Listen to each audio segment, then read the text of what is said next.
And this is my co-host Lizzie. Hello. Lizzie, and just tiny, tiny short bio. Lizzie and I were married to the same toxic narcissist, not at the same time. Me first, her second, and total of 33 years of lots and lots of hell. But we have brought on one of our favorite ladies to our channel, Surviving Toxic Relationships, and it's Dr. Becky Whetstone. And Dr. Becky, I'm going to call her, has written a great book about marriage and the 5 steps of marriage.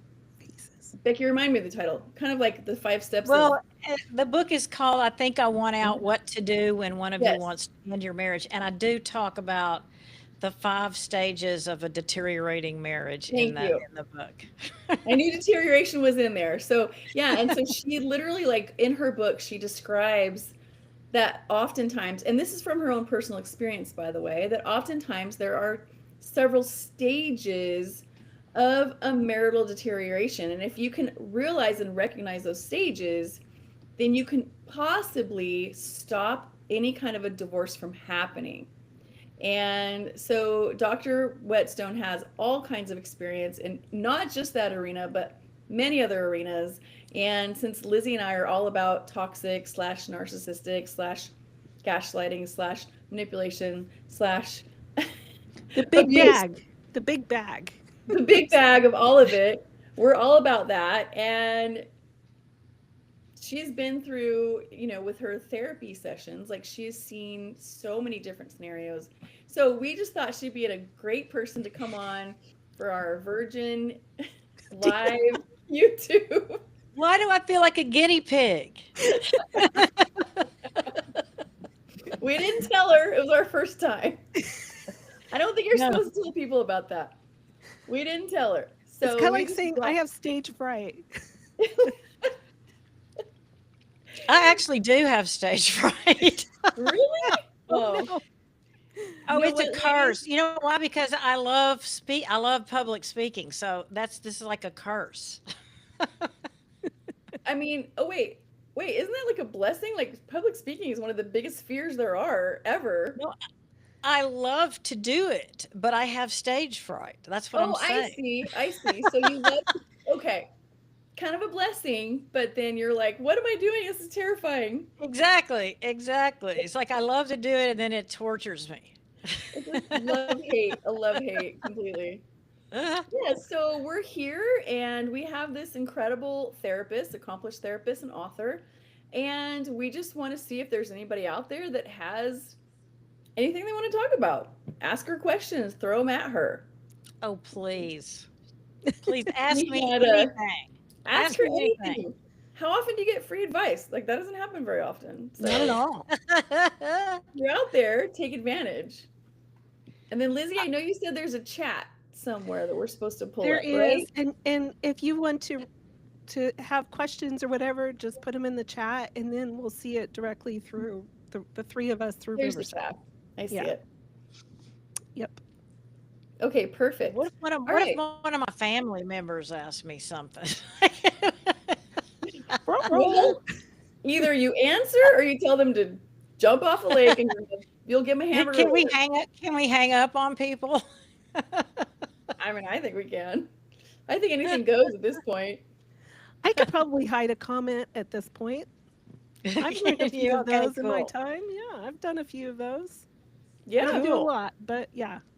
But if not, like we'll just enjoy ourselves chatting and, we'll record this and make it into an engaging podcast episode slash YouTube episode slash some nice short reels. So we'll have a great time. So anyway, Beautiful. yeah. So Becky, I know you were talking about some of the things that have been coming up lately in your practice with women really having a hard time with being told that they're a nag. And Yes. remember, we are not man bashing. We are Of not. course This not. is We love men. this. But they can annoy, can't they? Can't they annoy like no one I else? mean, both genders can annoy, but as far as the nag, I don't think I've ever heard a guy being called a nag. I think I've only heard that in regards to women, and I think there's a lot more to the whole nag situation than maybe meets the eye.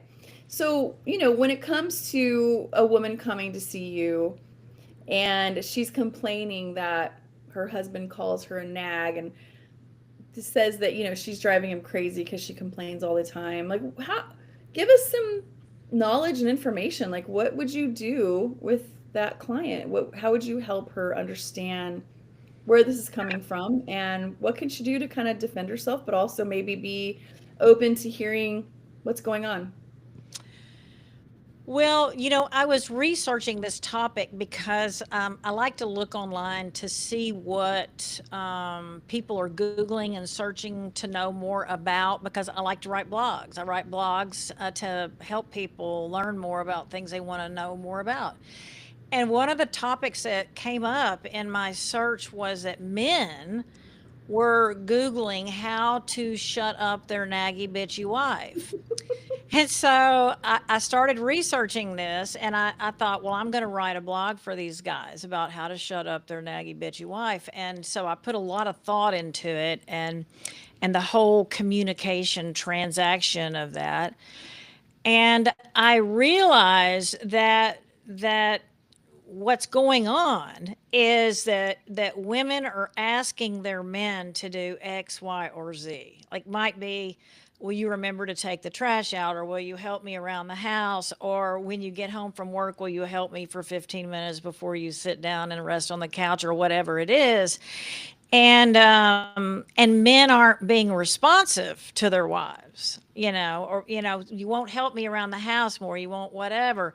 And so women get frustrated, the women get frustrated because they really wouldn't be asking for the help if they didn't really need it. I mean, most of us don't just do it for jollies, right? We do it because we need a hand, and marriage is supposed to be a partnership.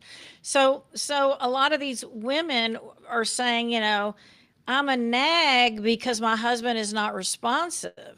I'm asking him to do A, B, or C. He doesn't do it. And I have to remind him, will you please? Will you please? It's almost like a desperate plea. Like, I'm drowning out here. I need a life preserver, and he's sitting there on the couch not throwing the life preserver to her. So men have had a tendency and a history of it's like when I was growing up, women were ridiculed for being bad drivers. It was a stereotype that women couldn't drive. And I think the nag stereotype comes from the old days also. It's just the woman's going rah, rah, rah, rah, rah. But again, women would not nag without the lack of responsiveness. If you would do what we're asking the first time, there would be no nagging, right? And this is another dynamic that I hear very frequently in my sessions is the man or the woman will say, my spouse never listens. And I will go, okay, wait a minute. Can you prove to me that they're not listening to you? Like they literally are not listening. Their ears are shut off and they cannot hear you. No, I cannot prove that. No, the truth is your spouse is listening.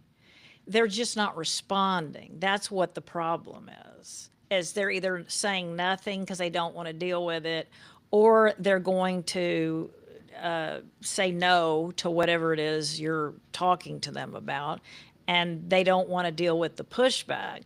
So they'll just go mute or silent. But the truth is, most of us listen. We just don't always respond at all or in the way that our spouse wants to, and then we're accused of not listening. So I know from studying, many marriage therapy theories that responsiveness is a huge, huge problem in for both genders of the marriage. And the answer is, like, if my husband asks me to spend more time cleaning the kitchen and I have no intention of doing so, I could at least tell him, hey, that's probably not going to happen. you know, Rather than just be mute and not say anything at all and blow him off. I think the blowing, your spouse off as infuriating to another person. So I think it's really important when our spouse is asking us something, whether we intend to do it or not, we need to respond. Well, yes, I do kind of understand though that if you tell your spouse, like, I have no intention of doing that, you can be in some real deep hot water for making those words come out of your mouth, you know? So I can kind of understand where a guy or a woman would be like, yeah, I'm not going to tell you my true intention. I'm not telling you that at all because Here's I will but here's pay for that. here's the thing though. If we take the time to say, look, I really prefer not to do that, whatever it is, if we control the tone of our voice and the words that we choose and say it in just the right way, it won't come off as being obstinate or defiant. We can actually even say no to things we don't want to do in a flirty tone or a friendly, non threatening tone, or even laughing, and but so it doesn't have to be this aggressive conversation. I think, you could joke to your spouse, well, what do you think the chances are that I'm going to start doing that? And laugh, and keep it lighthearted. And any marriage therapist knows that when you are going to have a potentially dicey conversation with your spouse, that you need to be soft and non-threatening. We call that in marriage therapy the soft startup. In fact, if I'm going to jump down my husband's throat, I'm probably going to glide into the family room and sidle up next to him and rub his neck and go, hey, babe, is this a good time to talk? Because I have a bone to pick with you. And so now he feels no threat. And the whole thing is, we're mammals. And if we come in aggressively going, I can't believe you did XYZ, then they're going to feel under attack and their nervous system's going to fire up and then it's off to the races. So it's kind of all about your approach, and you can like flirt with them while you're getting mad at them and they won't even know that, that it was an argument. So what do you think? I think that's really impressive. I heard someone years and years, probably a couple of decades ago, say, well, you could say anything you want with a gentle and quiet spirit, but when you're like got like this build up, that gentle and quiet spirit doesn't necessarily want to come across as gentle and Well, quiet. see, it's against marital rules to approach your spouse when you're riled up, as we say here in Arkansas. Like you're supposed to. The part of adulting in marriage is waiting for the right time. And, like if my husband's watching the Masters golf tournament and they're on the last hole of the whole entire tournament, that would be a very bad time for me to come in and tell him, hey, rawr, or even sweetly say anything to him. But if he's sitting on the couch and I can tell he's in a super good mood and he's lighthearted and not feeling stressed, then that's a good opportunity to take that thing that's been bothering me and come softly approach him and gently, sweetly speak to him. Because we have to make our complaints palatable and deliver them in a way where the other person doesn't feel under attack. So you have to have a calm nervous system when you do it. And when you come to them, you have to have a calm nervous system. You're not supposed to be having conversations with your spouse when you're annoyed.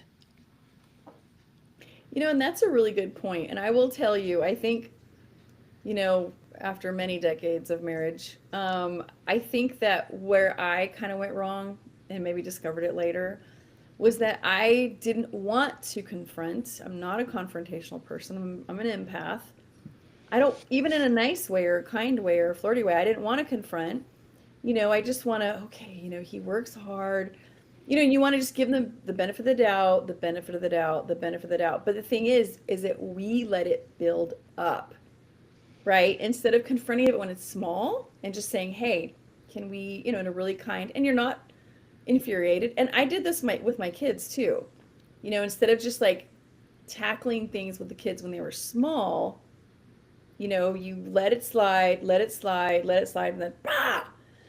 you know, I did that both with the kids, and Lizzie and I both raised four that were pretty little stair steps. So huge families, huge, like exhausting little toddlers. But, I feel like you really do kind of tend to just let things go, let things go, let things go. But I mean, don't you agree that it really is more important to tackle things when they are smaller and when you are calm and it hasn't become a big issue yet versus waiting until, I mean, I'm not saying like nag at every tiny little infraction. I think that also goes into some toxic stuff, when you're nitpicking and For sure. criticizing any little tiny infraction or any little imperfection. I mean, that's a whole different thing. But I mean, if it's a real thing, if you have to pick up the kids from school all the time because they work from home and they just don't feel like going anywhere after working from home, and you're just like, okay, fine, fine, fine. But then it builds up. And when you start feeling that resentment, that's when it's so important to sit down and really have that conversation. What do you think? Um, for sure. I mean, yeah, you have to pick your battles. You have to decide if is this worth, bringing up because you don't want to be a nitpicker, and so you've got to be in touch with yourself enough. And mindfulness and awareness of yourself, tuned into yourself is a huge part of being successful in relationships. So I am so in touch with myself that I know that this is something that's pulling on me enough that it's worth bringing up. That's what the term remarkable means. It's worth remarking about, right? And and again, when I have that thing, as soon as it shows up on my radar, I really need to come in and again, the soft, talk about things when you're in a soft, lighthearted mood. You can even put music in the room and turn the lights down, and your husband will probably get programmed to know you're getting ready to hammer him. If you set this sweet little mood and then you come over there and start flirting with him, he's going to go, "What did I do?"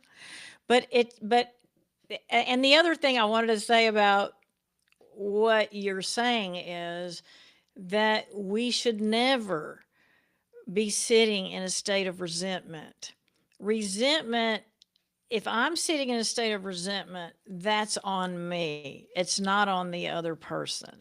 And what it is saying is, I didn't set a boundary for myself. And I allowed something to happen that wasn't okay with me, and I didn't advocate for myself. And so I resent the person. So a rule of thumb to avoid resentment is never agree to anything, to do anything for another person unless you can agree with a happy heart or a neutral heart. If you're going to resent them, then you need to set a boundary and say, I'm not willing to do that. So it's like a big conversation with my clients is, I don't want to go to your mother's house anymore. I do not want to go anymore. I resent going to your mother's house and you pressuring me to go to her house. And I tell these people, this is a no-brainer. Don't go. And Mm. your husband should not pressure you to go. All of us are adults. We have free will. We have to manage our lives like a business and keep ourselves in the black.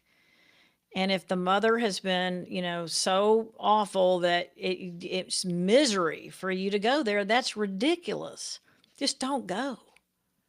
Just Yeah. don't go. And then again, your spouse's part is, let your spouse have the free will to say, I don't want to go here, there, or wherever it is, if they will resent you for it. Mm.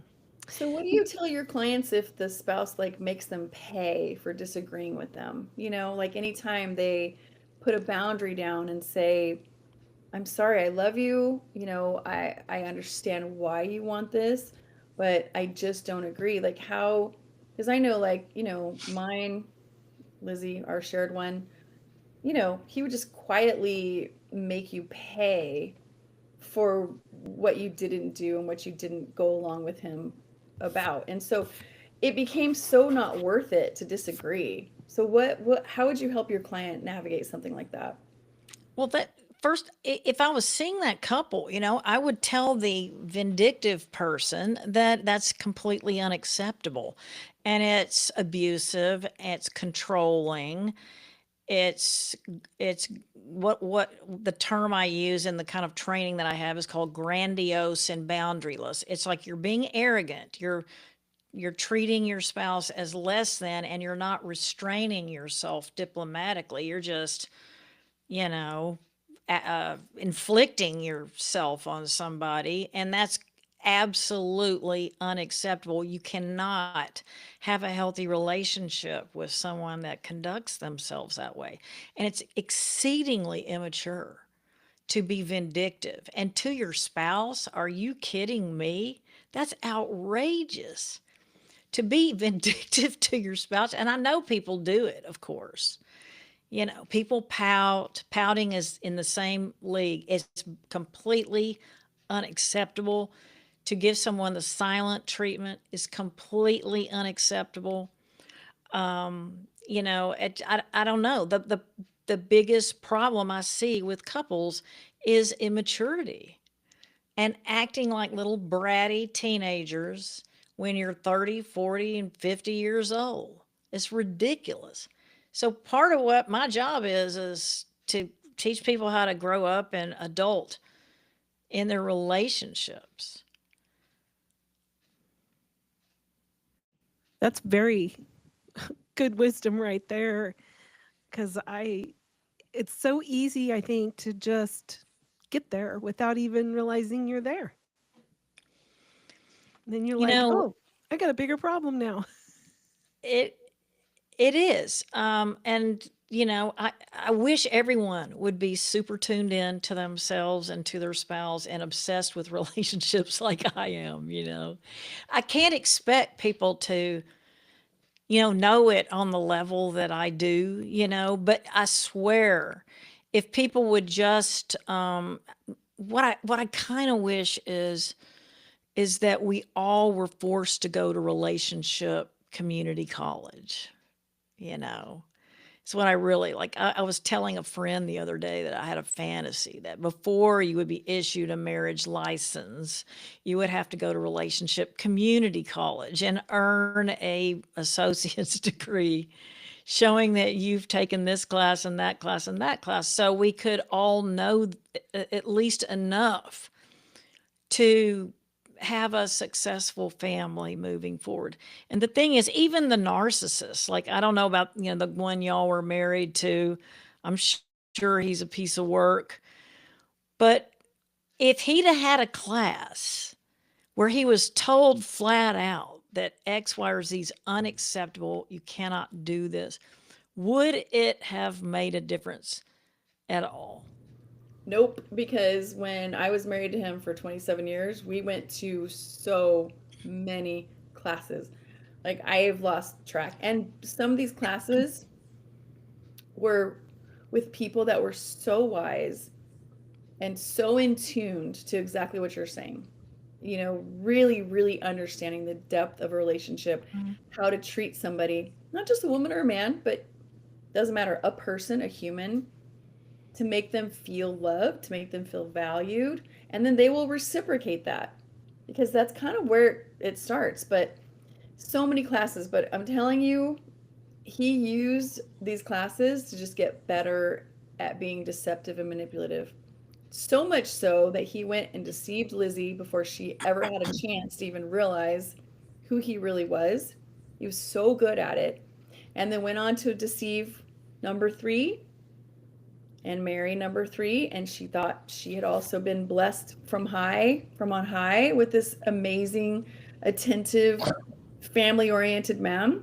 And then number 4 thought she was blessed from on high with this amazing, attentive. Now we've lost track after that, but we know for a fact that everybody felt like they were getting this amazing person, because now, I'm not saying that this is common. I'm not saying that. I don't think that, narcissists and sociopathic type predator people are common, at all. But in our case, unfortunately, this didn't work. But I do feel like there are really good men and women out there that if they truly did have the education you're talking about, and they truly understood how their reactions and actions are impacting their significant other who they love, they really got it, then they would be horrified, because they would have that compassion of, oh my gosh, like that wasn't what I was trying to do. I just got lost in my own emotions. So I think for a lot of the population, it would be a great thing. I love that. I agree with that. I think we've just, so many of us just didn't have good role modeling. We didn't see good relationships. Almost all of us. I mean, it's, my husband's the only person I know who had a loving parents who were very affectionate their whole marriage through. And my husband does not remember his mother ever being unkind, crabby, or anything like that. And that is, that is nuts. I just can't believe it, because my mother was like, just griping about everything. And no, he has no memories of her being anything but like a Disney mom, you know. June So Cleaver, isn't that what we used to call Yeah, her? June Cleaver. June Yep. Cleaver, Yep. and so he's a kind and decent person, and so he came out with skills that most people don't have just because his family was respectful to one another. Now, on the other hand, he would tell you that they didn't talk about deep things.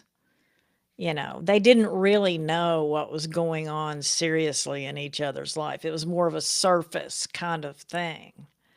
And that may be kind of June Cleaver like in that way. So they probably weren't talking about the meaning of life at the dinner table. Or, like when he got around my family, he couldn't believe how we were talking about our personal lives at the dinner table. Like that, it was just like, what? He, Huge adjustment in that one. Yeah. yeah.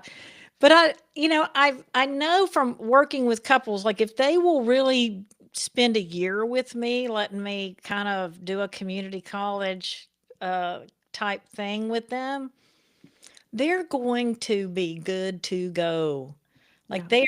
if they're misbehaving or doing something that is dysfunctional in relationships, they'll know it.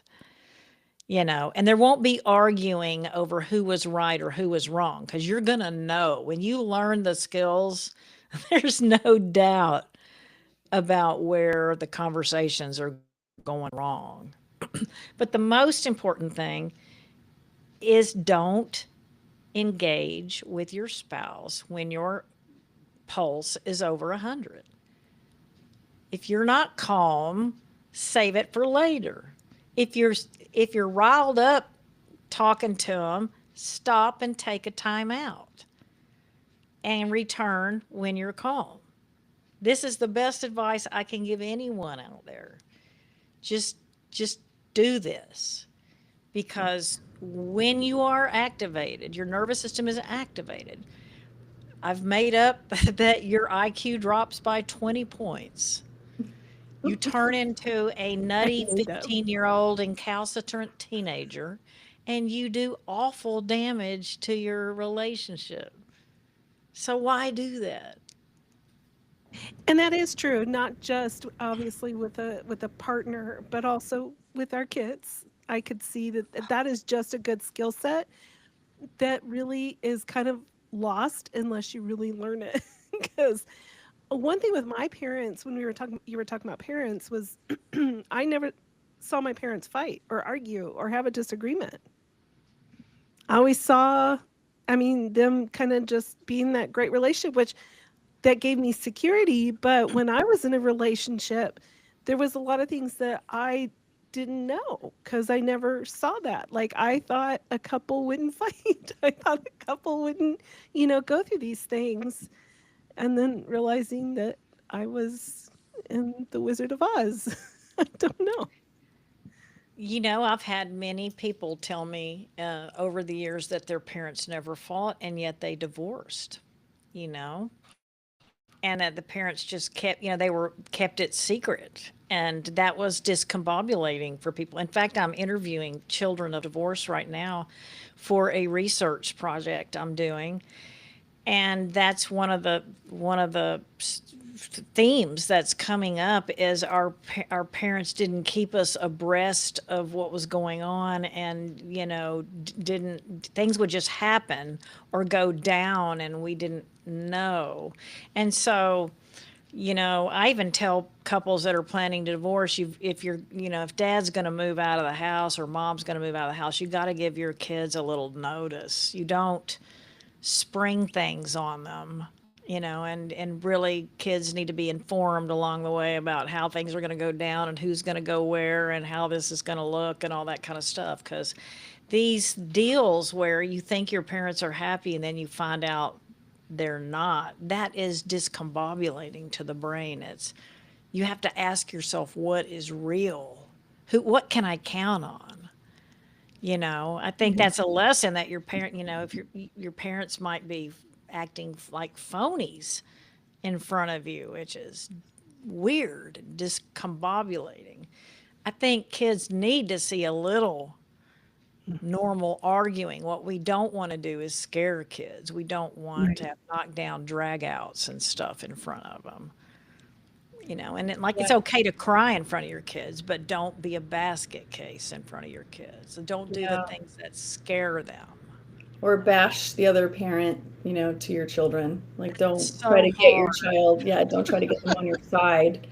You I know, can't believe your dad did that. I can't believe your mom said well, that. yeah, and sometimes, you're trying to do that so that your kid maybe understands that, what your dad did was not okay because you're trying to educate them. But I think there's a time and place. I think if you're, if the other parent is being harsh or emotionally abusive or in some way abusive to the child, I do think there's a place for the parent to sit down and talk to the child, because I had to do that. I had to sit down with Oh, my for kids sure. and just say that was not okay. What he said and the way he made you feel and the way that hurt, that was not okay. I'm so sorry, but that was not appropriate. You didn't do anything wrong. You were just playing and it got on his nerves, for instance. That is So for sure. That yeah, is for but sure. But but it's just always bash. best when the person who did the deed does the repair. Right. Kids will do really great if the parents will do a repair after a mistake. We all make mistakes, right? But I don't know about you. My parents never made one repair ever in my life. But I tried to do it with my kids. Yeah. And kids are so quick to forgive when you just tell them, like, I blew it, I shouldn't have done that. It's Oh so yeah. powerful. Yeah, We need to do exactly. that in marriage too, by the way. Yeah, it is so powerful and also helps that person understand, like, I get that what I did was not okay, and I get how it made you feel. And maybe I don't even know how to not do it, but I really mean it. I think when it gets toxic is when they keep saying sorry but doing the same thing. That's when it kind of, flips over to the other side. But like you said, like taking ownership as a parent, it's not, you're not like giving your child power by apologizing, because adults make mistakes. Adults get frazzled nerves, and we do and say things we didn't mean, and we act in ways we didn't mean. So just telling your child like that was not okay. Mommy should not have been like that is a really mature thing to do, and it really does help them understand that when they're grown, they don't have to pretend to be perfect, but they do have to own their mistakes. For sure. And kids tend to put their parents on a pedestal which is not going to serve them well in their life Mhm. because let's say my parents were a train wreck, which they were, and because I put them on a pedestal until I was maybe 25 or 30 years old, if I felt unloved or dismissed by them, I blamed myself Yeah. rather than their inability to love me, or, Yep. and which is really what the problem was. So the kids will really come, I'm a bad, my parents can't love me. They don't want to spend time with me when it's just their problem, really.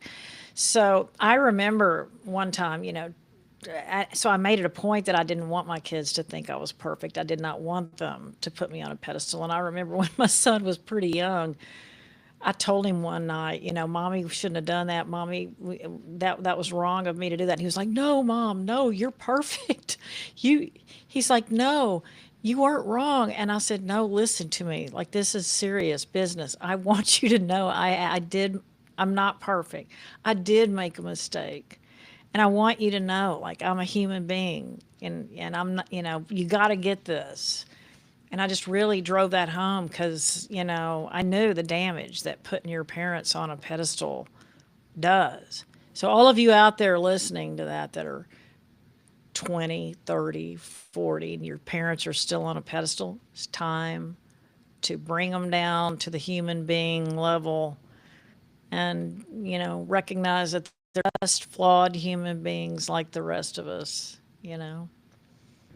Isn't the parent that's probably on the pedestal is the spouse that looks at the other spouse saying, I don't want to go to your mother's house because that person has their parent on a pedestal? Sorry, I just thought that. There's no, you're, I think you're pretty astute there. I think that's true is, a lot of the battles that I deal with couples is their parents are still alive and the parents have too much power in their grown child's life. And the grown child doesn't want to disappoint mom or dad, or, the grown child wants to, I don't know, present a certain image or whatever to their parents, and whatever, maybe perfection of being a good husband or being a good family member or whatever. And a lot of spouses don't protect their spouse to their less than welcoming parents, or maybe they're judgy, snarky parents or whatever. And this is just a huge problem, and to Yeah. me, it's like a sign that you're not fully grown up. If you're choosing your parents' well being over your spouse.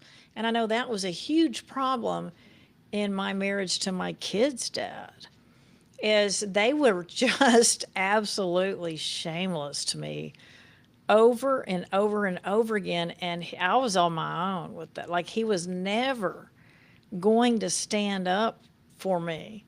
And when we were having marriage problems, they were the first to go, get rid of her, get her out of here. It was all, just awful.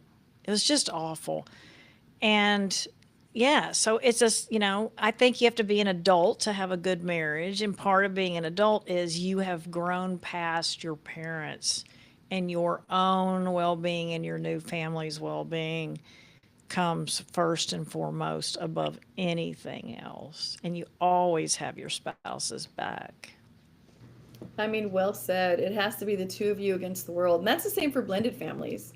Lizzie and I have talked about blended families before because, my current husband has four and I have four, and we have a big blended family. And, at the very beginning, there's a lot of like play against the other parent kind of thing. Mhm. We had to decide it is you and me against the world, as hard as it is, because I'm the biological parent here. I have a lot of strong ties to these children. You're the biological parent here. You have a lot of strong ties to your children. But we have got to put each other first. And no matter what, everybody on the outside, children, parents, it starts to get very dysfunctional when you start to prefer them and listen to their ear, listen to their little it gets real dysfunctional when you start to prefer and supersede those people over your spouse, and they will start gaining more and more power in your relationship, which also they don't belong. nobody belongs. But we had to do that.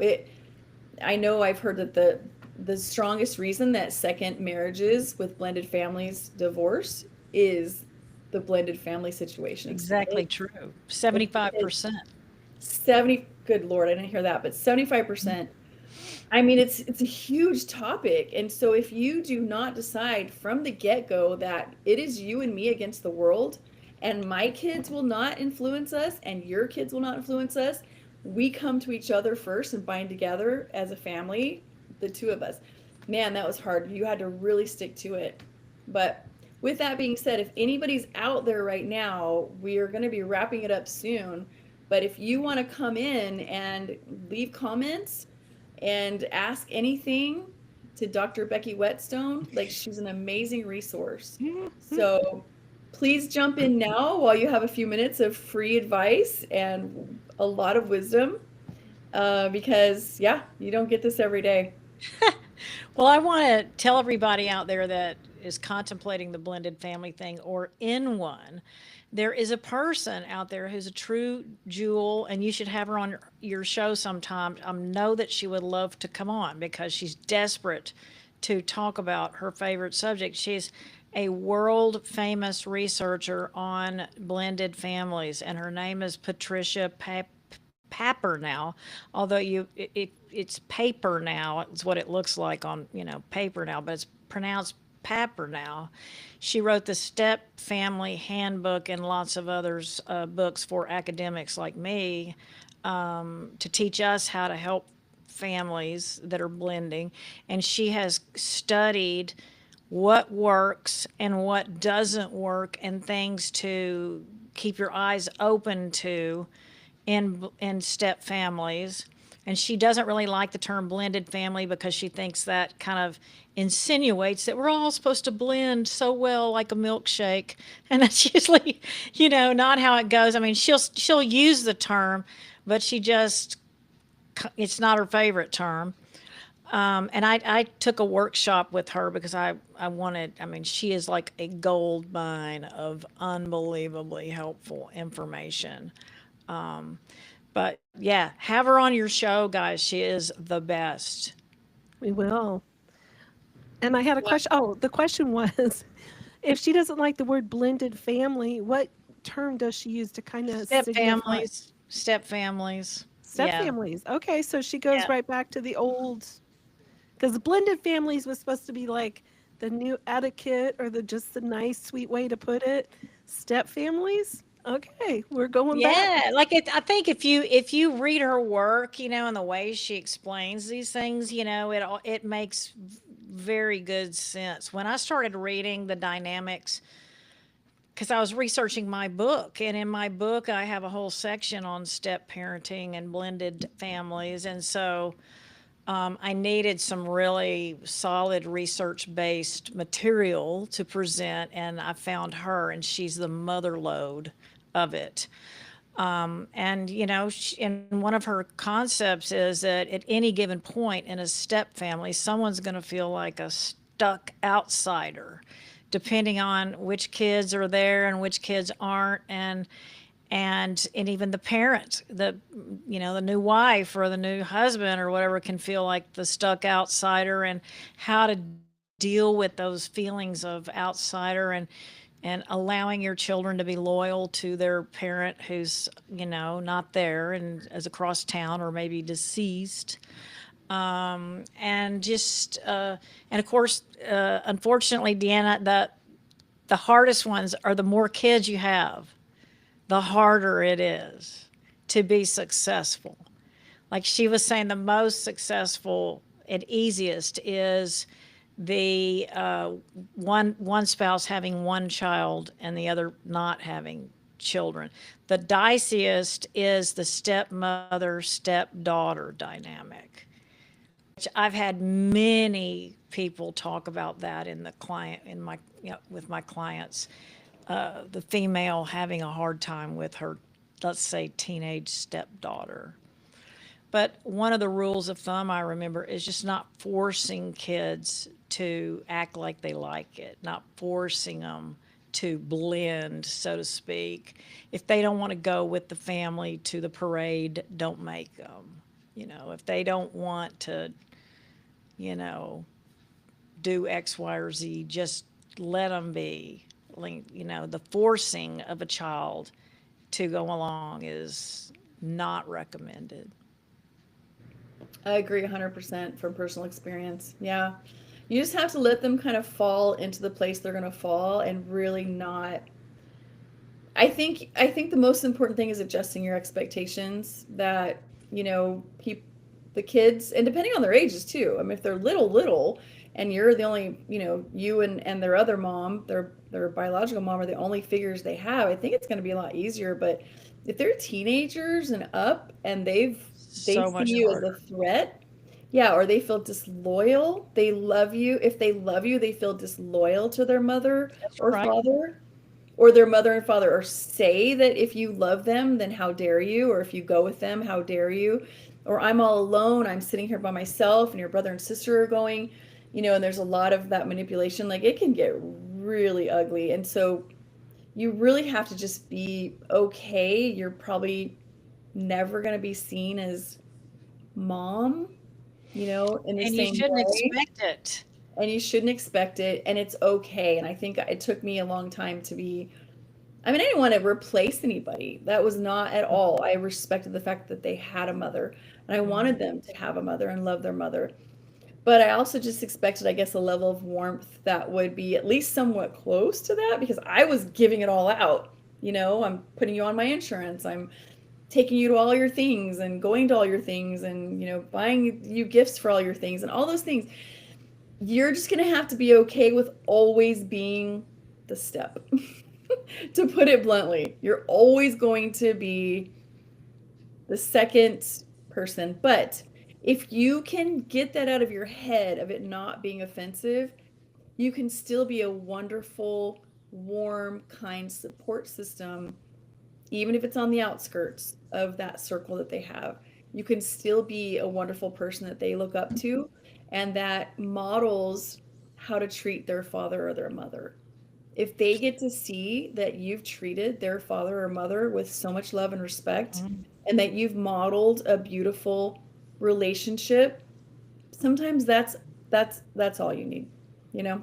I agree. I always tell Dina I never had any problems with my stepkids. Which were my kids. I just love Lizzie. I always I just told love her her. that. And she And didn't know what sometimes I I was go, talking about. It took her a sometimes long time, and it was like, Dina, I'm talking about your kids. I know sometimes I go like, your stepkids? Oh, my kids. Yeah, no. But they That were, is yeah, that they is love so you. funny. Yeah, I think it's helpful if you just take, especially with kids, 8, 9, and older. If you just don't, if you don't look at yourself as their parent and just look at Yeah. them as like a loving, caring auntie or friend or coach, or and like think about the best coaches you've ever had who were just so cool. Someone like that, but not an authoritarian figure, Exactly. Yeah. And let their biological parent do the discipline. Just don't even cross that For line. Trust sure. me on that. Just trust me Yes. on that. Don't even try. The hard part is when their parent is not a very good disciplinarian and then they're causing chaos for you. That's really tough. But just don't even go there. Like, it's gonna blow up in your face and get worse. But yeah, it's a really tough thing. So I love that. Thank you. I'm gonna look her up and maybe we can have her on our show, Lizzie, because I think that's such an important It's topic. such an important thing, and it still has to deal with toxic relationships. Yes. Oh, no, there's no doubt. I mean, and she's so interesting, y'all. You will love her. And I'm telling all you guys out there, look her up on YouTube too. I know she has some videos. My clients, after I talk about her, they go and find her on YouTube and get her books, and then they're so thankful for the golden information that she provides, and it needs to be more commonly known. Like, I and agree. that's why I wrote my book, because I felt like, helping people in marriage crisis wasn't commonly known, not even by therapists, because we're not trained in it in school. And so now I'm trying to make this kind of intervention more commonly known, but she and I have the same problem. We have really great information that not many people know about. Yeah. Yeah, you're right. We need to get that out there because, like you said, if 75% of second marriages are divorcing because of that family dynamic, that has got to get out there. We've got to save that. So, Change the dynamics. change the dynamic, exactly. So, anyway, Becky, we want to respect your time. Thank you Yes. so much for being here today. I hope any of you out there that are listening have gotten some nuggets of information. We will be creating a recording for our website, sorry, our YouTube. We do have a website. Podcast with We'll all be the for our links. podcast and our YouTube. This will be a recording, and we'll make some shorts and everything else. Becky, you can do with it what you'd like if you want to also put it on yours. But Oh, I'm going to. You better Good. believe it. This is so Good. exciting. I'm so excited that y'all had me first. oh, Yes. yep. Like it or not. Like it or not.